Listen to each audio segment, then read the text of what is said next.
쌍방울이 돈을 주었다고 합니다. 이재명 당대표에게 준 것이 아니라고 합니다. 이재명 당대표의 변호사에게 준 것도 아니라고 합니다. 이재명 당대표의 변호사와 같은 로펌에서 일하는 변호사에게 줬다고 합니다.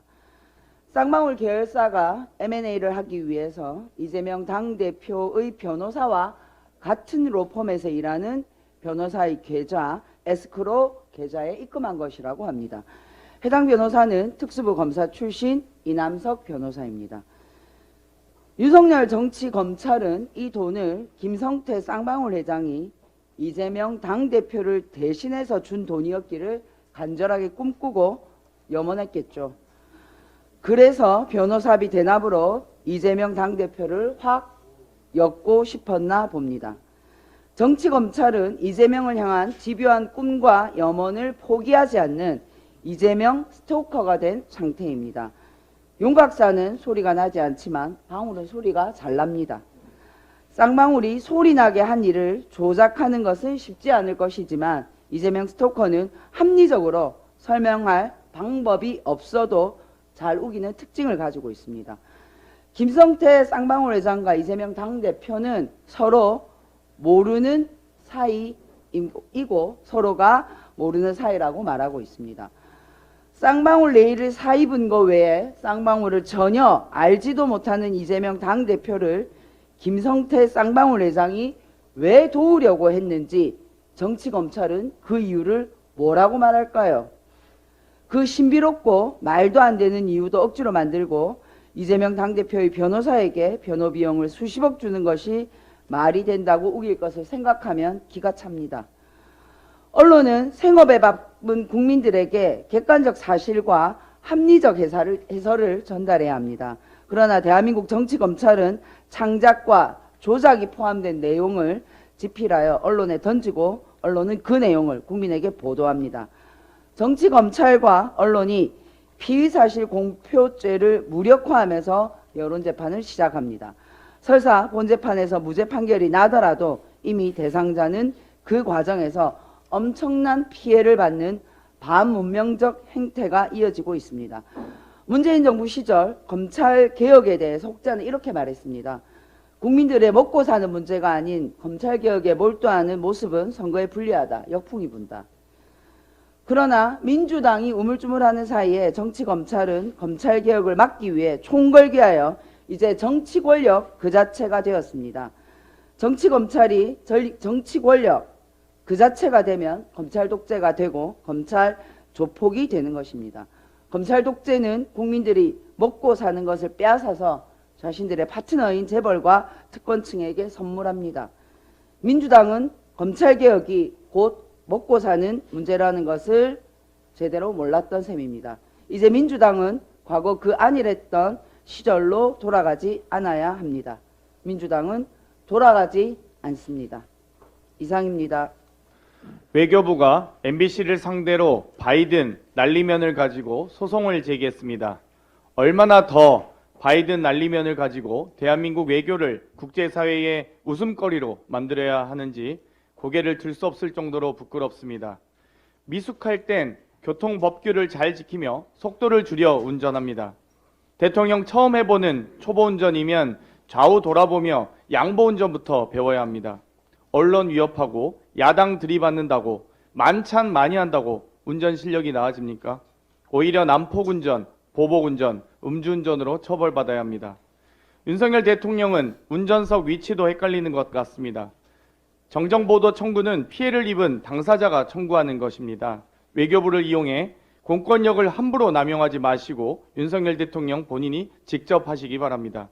김건희 여사의 빈곤 포르노도 명예훼손이면 반의사 불벌죄니 본인이 직접 고소하셔야지 왜 대통령 비서실장 명의로 고발합니까? 사고를 내고 나서 운전대를 넘긴다고 본인의 죄가 없어지는 것이 아닌 오히려 운전자 바꿔치기로 처벌받아야 합니다. 윤석열 정부의 초보운전, 난폭운전, 보복운전, 음주운전에 뺑소니 운전을 강력히 규탄합니다. 벌점이 쌓이면 면허 정지, 면허 취소가 된다는 것을 명심하시기 바랍니다. 검찰이 김성태 전 쌍방울그룹 회장의 송환을 실시간 중계하며 없는 죄를 만들기 위해 소설을 넘어 마녀 사냥을 시작하고 있습니다. 해당 사건은 이미 21년 제3자의 수임료를 부풀리기 위해 지어낸 말이라는 당사자의 검찰 진술이 공개되어 명백히 해명된 바 있습니다. 당시 공개된 녹취록을 통해서 보면 모 변호사가 평소 20억 정도의 변호사비를 받는 분으로 소개하고 저렴하게 사건 수임을 하게 해주겠다고 생색을 내면서 제3자로부터 기부금 1억 원을 받기 위해 허풍을 친 것이 본 사건의 본질입니다. 쌍방울 그룹에는 2020년에서 22년 사이 검사 출신 변호사 및 검찰 수사관 출신 10여 명이 사회이사로 재직한 바 있습니다. 그중 변호사비 관련 사건 중심에 언론을 통해 윤석열 후배라 평가받는 이남석 변호사가 있습니다. 전환 사채 문제에 연루되었다는 당사자로 알려졌습니다. 그런데 왜 이 사건이 윤석열 후배가 아닌 이재명의 변호사가 중심이 되는지 도무지 알 길이 없습니다. 가짜 뉴스와 마녀 사냥으로 점철된 검찰의 편식 수사에 대한민국의 공정은 이미 허물어지고 있습니다. 검찰이 마녀 사냥에 이어가다가는 되려 국민의 사냥감이 될 것임을 엄중히 윤석열 대통령은 나경원 전 의원을 저출산 고령사회위원회 부위원장직에서 사직 처리가 아닌 해임을 선택했습니다. 이유 불문하고 눈밖에 나면 누구든 가리지 않고 내치겠다는 것으로 정상적인 국정 운영이 아니라 가히 화풀이 국정 운영 같습니다. 현재 인구 위기는 그야말로 재난 수준입니다. 출생과 사망 등 자연적 요인으로 인한 인구 감소폭은 11만 8,003명으로 역대 최대치입니다.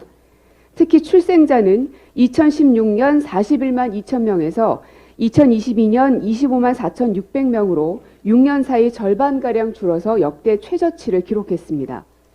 전문성과 정치력 등 모든 수단과 방법을 동원하지 않으면 안 될 만큼 절체절명의 순간인 것입니다. 처음 나경원 전 의원을 해당 자리에 임명하는 것을 보면서 의아했습니다. 그런데 지금은 그 중요한 자리를 기분 내키는 대로 해임하는 것은 물론 후임자로 내정된 사람을 보며 뜨악한 생각이 듭니다. 현재 후임으로 내정된 김영미 동서대 교수는 친윤에게서 낙점받았다는 오명을 받기 딱 좋은 위치에 있습니다. 동서대는 친윤 장제원 의원의 부친이 설립하고 모친이 재단 이사장이며 형이 총장으로 있습니다. 장제원 의원 일가가 운영한 곳의 교수가 장 의원 표현에 의하자면 반윤 우두머리인 나경원 의원을 밀쳐내고 자리를 차지한 셈입니다. 이준석, 유승민에 이어 나경원까지 하나씩 숙청해 윤석열 왕국을 완성해 가고 있습니다.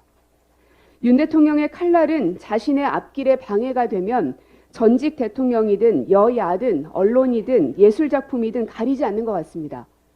문재인 정부의 정책 지우기, 야당 대표의 무리한 수사, 이준석, 유승민, 나경원 등 경쟁 세력에 대한 숙청, MBC, TBS, YTN 탄압, 윤석열차 등 자신을 풍자한 예술작품 검열 모두 도려내고 있습니다. 역사 속에서도 왕의 숙청은 공포정치를 낳았고 그 결과는 간신배들만 주위에 그득하며 백성은 도탄에 빠져 결국엔 나라의 운명이 벼랑 끝에 이르곤 했습니다. 부디 여당 의원들은 야당의 비난이라 치부하지 말고 국민의 목소리에 귀 기울이고 대통령의 공포정치를 깨는 데 힘을 모아줄 것을 간곡히 부탁드립니다. 여야의 경쟁도 나라가 건재하지 않으면 무슨 소용이 있겠습니까? 대통령의 공포정치를 깨야 합니다. 이상입니다.